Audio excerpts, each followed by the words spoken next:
When you were starting Wine Library, Yes. you were kind of paving your own way, obviously, for a while before you knew it'd even be successful. Well, I was in a unique situation because my dad had a liquor store, and the reason I always tell kids to be patient was I spent 22 to 34 working 6 days a week, Monday through Saturday, 12 hours a day, built a business from 3 to 60 million, and then left owning none of it, and started my own life at 34. So you can imagine when a 26-year-old is worried about shit that I struggle with being overly empathetic. So with Wine Library, my mission was to actually give back to my parents for what they did for me by having me in the first place and then raising me. Did you know that what you were doing was gonna work out? Yes, because I'd already been good at baseball cards and lemonade, and I knew I was good at selling. Right, yeah. Okay, But here's an important part of the way you're asking the question. I thought, there is no I thought, where I'm very fascinated, how old are you? 19. This is my big fascination. I wish you knew that you could do nothing right, literally make every wrong decision for the next 19 years of your life, live a entire another life, and still be young as fuck to go and win. Like, debating with your own fucking head about what's right versus actually doing shit is the biggest reason that people fail. There's 80-year-olds that are sitting here that are still debating. It's one big game of insecurity, bro. When am I wrong? When you're dead. Fair enough. Like, that's the beauty of the game. You don't get to be wrong until the end. You could spend the next 40 years of your life being super wrong, and then at 59, figure it out and have a 10-year run that made you right. Life is sports. Just because you're losing at halftime doesn't mean it's over. Like, I'm just so confused. You know how many 50, 60-year-olds are here thinking they're wrapping it up when they're gonna live another 40 fucking years? The fuck are you wrapping up? I don't even get started. How many people under 30? Fuck you. You haven't even fucking gotten to the game yet. You understand? Yeah. The fuck are you thinking about at 19? Go do shit. Worrying about if you're wrong? For who? What are you fucking worried about if you're wrong? Your dad's fucking awesome. He's recording the whole fucking thing. It's not my dad. Whatever, some weird... Look how awesome life is. Some weird bald dude is fucking recording the whole thing. You understand? Yeah. I want to know why the fuck you're worried about being wrong. For who? I think I look around and I guess That's already the start of a bad sentence. Yeah, I know. No, really. Don't look around. But I wonder though, like, what am I doing wrong if so many people my age They're are fucking already full of succeeding? shit, bro.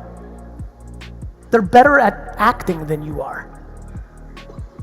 But if they're actually making money, how are they faking it? Fuck money, bro. You think your buddy that you went to high school with that's flashing diamonds on Instagram's so fucking lucky? Get FOMO out of your system. Their life has nothing to do with you. Cool. The fuck does your buddy's life have to do with you? Nothing. Nothing. You understand? Yeah. Do you know that when I was 26 years old, I was ringing up my friends' bottles of champagne at the liquor store, then putting it into a box and carrying it to their car and putting it into their car for the party they were going in at night? In that scene, all of you would have thought one person was winning and one person was losing. You would have been fucking wrong. I was 26. You're 19. Stop worrying about your buddies. Stop fucking scrolling through a feed and wishing you were something you're not. Start focusing on what you actually are.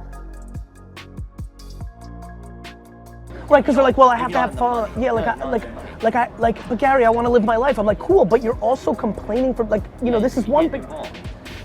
You can do both. You can't complain that you can't do your dream. No. Dreams require sacrifices. Dreams require sacrifices. People don't want to sacrifice because they're so used to mommy or daddy or the system or the government or something else taking care of both? It's not how it works. You don't get to the 1% land. You don't get to that unbelievable place of happiness. You don't get to live your dream. You're not entitled to your dream. You have to fucking bleed for your fucking dream. You're not entitled to your dream. You're not entitled.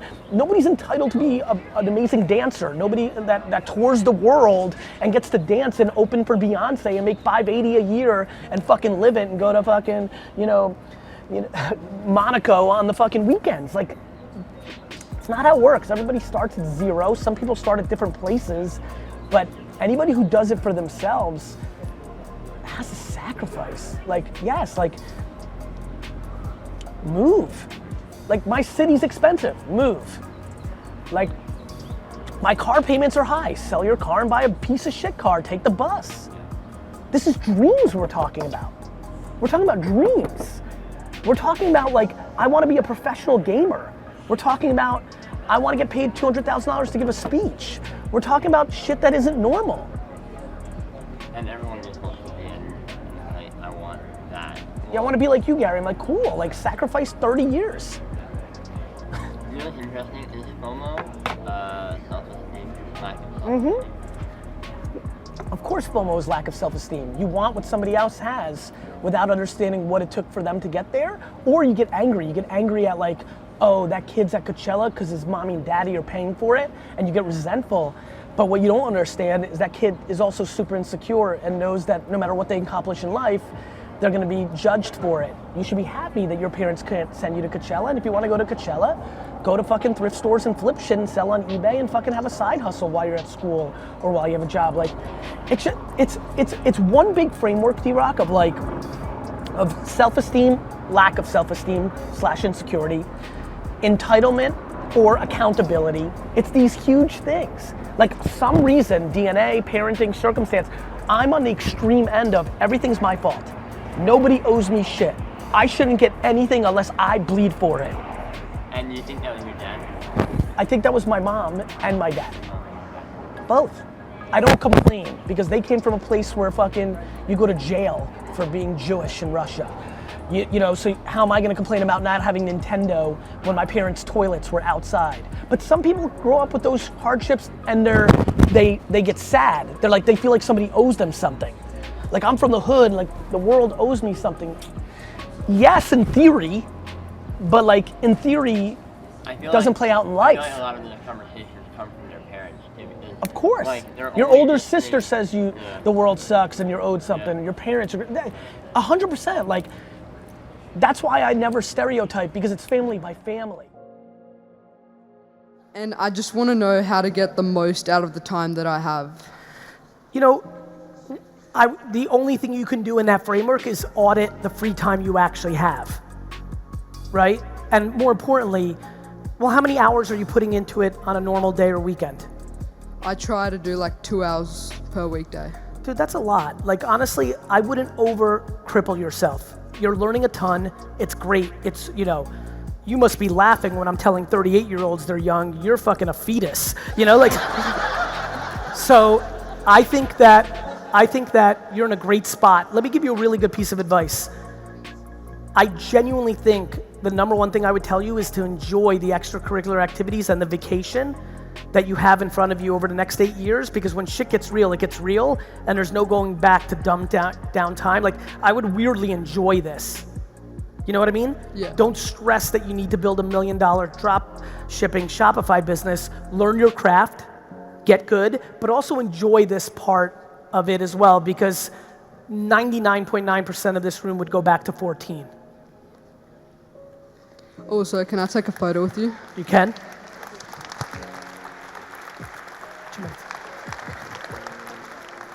Oh, how are you? Hey, good, Gary. How you doing, man? Good. Your son's awesome. Yes. Good job, Peter. Nice hair. Gary, right. my name is Julio De La Fitte. I have had an incredible journey. I made a lot of money very early, able to build great things, work with amazing people. And I knew nothing about you, nothing, until 2 months ago. Okay. I have quite a few people here that are my friends, and they said, Jules, you've got to come and meet Gary. Okay. So I did. Thank you. Man, your philosophy is unreal. Thank you, Jules. The philosophy that you're bringing, like this is I can see the consistency. You started the thing saying, I am consistent as fuck. I am. I love it. Now, so I'm in my early 50s. Okay. Cool. I made a lot of money in the old world. Okay. I have no idea of the new world. The good news is it maps very similarly. All you have to do is get educated on commodity information. The skill sets are the same. You just have to understand the new framework, and that information is free and it's a commodity. How do is there a place I can go to really fast track that learning? Yes. First of all, fuck fast track. Okay, fuck that. But there's definitely a place. You can write it down. You ready? Yep. I'll spell it. Go. G-O-O-G-L-E.